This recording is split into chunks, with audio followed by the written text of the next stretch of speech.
घरी सेवक येतात, काही आपल्या सुद्धा काही वैयक्तिक काही कामं असतात, पण त्यांनाही दूर सारून आपल्याला शेवटी एका भगवंताचे कार्य करणे आहे, म्हणून आम्हाला उशीर होत असतो. त्याबद्दल मी माफी मागते. या ठिकाणी एका भगवत कार्याच्या चर्चा बैठकीला सुरुवात आहे आणि चर्चा बैठक घेत असताना आपल्याला चर्चा बैठकीचे महानतेगी बाबा जुमदेवजींनी विषय सांगितलेले आहेत. 4 तत्व 3 शब्द 5 नियम आणि सेवकांवरती घडून आलेले अनुभव. या ठिकाणी मानव धर्माचे संपूर्ण सेविका आपण बसून आहोत. प्रत्येकाला माहिती आहे की आपण कुठल्या नाही कुठल्या दुःखाने या मार्गामध्ये आलो. व्यसनाधीन गेलेला आपलं कुटुंब आज चांगलं झालं. आपण या समाजामध्ये एक सन्मानाने जीवन जगत आहोत. जर महान त्यागी बाबा जुमदेवजी यांनी एका भगवंताची प्राप्ती केलेलीच नसती तर आपल्याला सुद्धा हा मार्ग, हे कृपा जी आहे ही कृपा आपल्याला सुद्धा मिळालेली नसती. पण बाबांनी स्वतःचं जीवन साधवून, त्यांनी सुद्धा आपलं प्रपंच साधून, बाबांनी मानव धर्माची स्थापना करून, बाबांनी परमार्थाचे कार्य करायला ते पुढे निघाले आणि बाबांनी जनकल्याणाचे कार्य करून मानवाला एक मानव नव्हतं पण त्याला मानव घडवून दाखविलं. असे ते आपले महान त्यागी बाबा जुमदेवजी आहेत आणि ते आपल्या जवळ आहेत. आपल्याला जरी परमेश्वरी शक्ती ही दिसत नाही, प्रत्येक सेवक म्हणत आहे की भगवान कुठे आहे, भगवान कुठे आहे. मला विचारतो भगवान कुठे आहे, पण भगवान खरंच तो आपल्यामध्ये आहे. कधी कधीला आपले विचार डगमगतात, कधी कधीला आपण विचाराने डगमगतो, कधी कधीला आपण चर्चा बैठकीला सुद्धा महत्व देत नाही. आणि जर आपण खरंच चर्चा बैठकीला महत्व दिलं तर परमेश्वराला एकच वाटत असते की तू माझ्याकरता एक म्हणजे वेळ काढतो बा, मी तुझ्याकरता वेळ काढणं हे मला सुद्धा म्हणजे परमेश्वराकरता, जर परमेश्वरी कार्य करता जर आपण वेळ काढली तर शेवटी परमेश्वर सुद्धा आपल्याकरता वेळ काढत असते. नाहीतर होतो काय, आपण प्रत्येक दुःखाच्या वेळेला आपण भगवंताला आवाज देत असतो, पण मानवाकडून जे परमेश्वराला हवे आहेत ते आपण भगवंताला देत नसतो. म्हणून आपण आज मानव धर्माचे सेवक एक मागे आहोत. म्हणून परमेश्वराला काय आवडतो, एकच म्हणतात ना की सत्य, मर्यादा, प्रेम. जर आपल्याला आपल्या कुटुंबातच नाही, स्वतः जर आचरणामध्ये जरी आणलं, सेवकांमध्ये आचरणामध्ये जरी आणलं, त्याचं पालन केलं तर खरंच हा परमात्मा कुठे आहे. आणि परमात्मा, आपला विश्वास जर स्वतःवरती असेल तर आपला विश्वास आपल्या भगवंतावरती असू शकते, अन्यथा नाही. पण या मार्गामध्ये बरेच दुःखाने ग्रासलेले या मार्गामध्ये आलेले आहेत, दुःखाने पीडित या मार्गामध्ये आलेले आहेत. पण परमेश्वराने दुःख दूर केलं, असं नाही की नाही केलं म्हणून. कारण की मी सुद्धा तुम्हाला सांगते, आपण मानव धर्माचे सेवक म्हणतो आणि या मार्गामध्ये अनुभव असतात. मी ज्या वेळेला कांद्रीला राहण्याकरता गेले महालगाव सोडून, त्यावेळेला सुरुवातीला तिथे भजन व्हायचे. आता म्हणजे आमच्याकडे भजन नव्हते होत, पण ज्या वेळेला बाबांचे आत्मबोल आले होते, मला वाटते मार्गदर्शनाला सुरुवात झाली होते, बाबा आले होते आणि तसं ह्याच्यामध्ये आम्ही पाऊस यायचा आणि तिथे म्हणजे जे भजन गायक आहेत त्यांच्याकडे म्हणजे भाजीचं धंदा आहे त्यांच्याकडे हवन होतं आणि भजनाचा कार्यक्रम होतो. भजनाचा कार्यक्रम असल्यामुळे आम्ही त्या ठिकाणी म्हणजे हवन कार्याला गेलो आणि मग नंतर भजनाच्या कार्यक्रमाला गेलो. आता तिकडून येत असताना घरी म्हणजे परत होत असताना काय झालं की माझे पती दिलीपजी बोर्डे यांच्या जवळ होती छत्री. तर त्यांनी छत्री म्हणजे पाऊस झुरमुर येत होतं तर त्यांनी छत्री अशी पकडली आणि माझ्या जवळ होतं म्हणजे माझा सुजित त्यावेळेला लहान होता, छोटासा होता, तर सुजित होता माझ्या जवळ.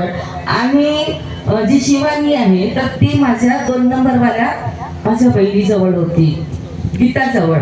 गीताने तिला पकडलं होतं. आम्ही तिथून वापस येत असताना त्या ठिकाणी मला म्हणजे आमच्या म्हणजे त्या छत्रीवरच एवढी खूप वाढू आल्यानंतर ती वाढू आम्हाला लागली पण म्हणजे एवढी नाही लागली. आणि वाढू लागल्यानंतर त्या वेळेला म्हणजे आम्ही एकमेकांना बोलू लागलो की इथे वाढू कुठली, इथे वाढू कुठली. आणि अंगावर वाढू आल्यानंतर कळतो ना, मग आम्ही घरी गेलो. घरी गेल्यानंतर त्यावेळेला मी एक म्हटलं किती मूर्खात म्हटलं, असे अंगावरती वाळू घालतात बा. मला तर माहिती होतं की ही कुठून आली, काय आली. मी जोराने थोडीशी बोलली, पण मी घाबरली नाही. आम्ही घरी गेलो. घरी गेल्यानंतर माझी आजी मला सांगायला लागली, बाई म्हणे येते म्हणे, कोण फेक तर माहित नाही म्हणे. मला असं वाटत आहे मी की घरावरती दगड येतात. मी एकच म्हटलं आपल्या आजीला सुद्धा, म्हटलं तू लक्ष नको देऊ, लक्ष पुरवणारा शेवटी तो परमेश्वर आहे.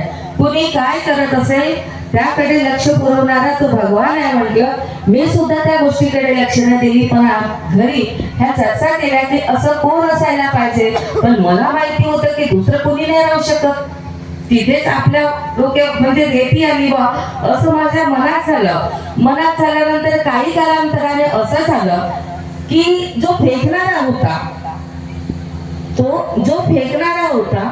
तोच भगवान म्हणजे तो निघूनच गेला. निघून गेला मध्ये म्हणजे त्या लोकांना जो जाणता होता तो निघून गेला, म्हणजे मरण पावला.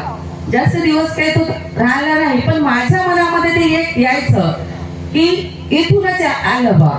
कारण हे एकदा कणांमधल्या दोघी जावा होत्या कणांच्या.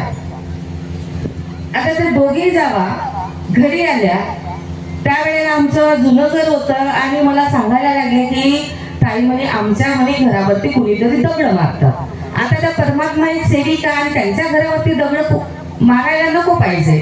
आणि जरी मारले तर शेवटी तो एक ना एक दिवस पुढे येत असते ना. मी त्यांना एकच म्हटलं, तुम्ही भगवंताला विनंती करा, योग मागा, आणि जो कोणी असेल दगड मारणारा शेवटी तो एक दिवस पुढे येईल म्हटलं.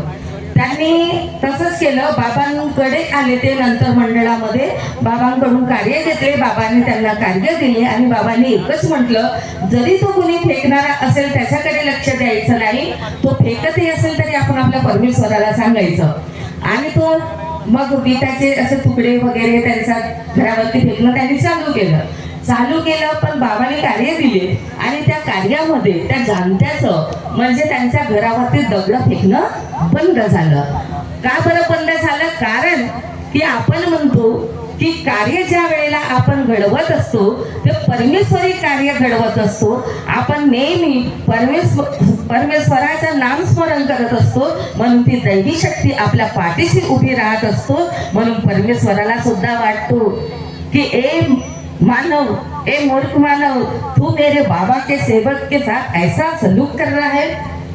म्हणून परमेश्वर सुद्धा त्याला सोडत नाही. म्हणून त्या ठिकाणी दगड येणं बंद झालं. आणि आता त्या दोघी जावा म्हणजे दौऱ्यामध्ये वगैरे येतात आणि सोबत राहतात पण, आणि त्यांच्या घरावरती दगड येणं बंद झालं. ही दैवी शक्ती आहे. जरी मानव कितीही जरी म्हणत असेल की नाही हे काय होत आहे, सेवकाच्या घरी असं व्हायला नको पाहिजे, पण घडतो, होतो.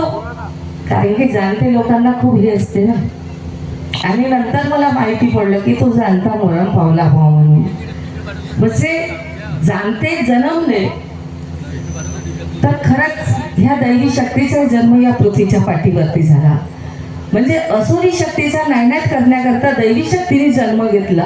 आणि दैवी शक्ती आज आपल्या जवळ आहे. म्हणून आज आपण स्वाभिमानाने म्हणतो की माझ्याजवळ एक भगवान आहे. माझा विश्वास जरी माझ्यावरती असेल तर माझे बाबा माझ्यासोबत आहेत. मला कोणालाही घाबरण्याची आवश्यकता नाही. कोण काय म्हणतो, कोण काय बोलतो याकडे लक्ष न देता परमेश्वरी कार्याकडे लक्ष द्या.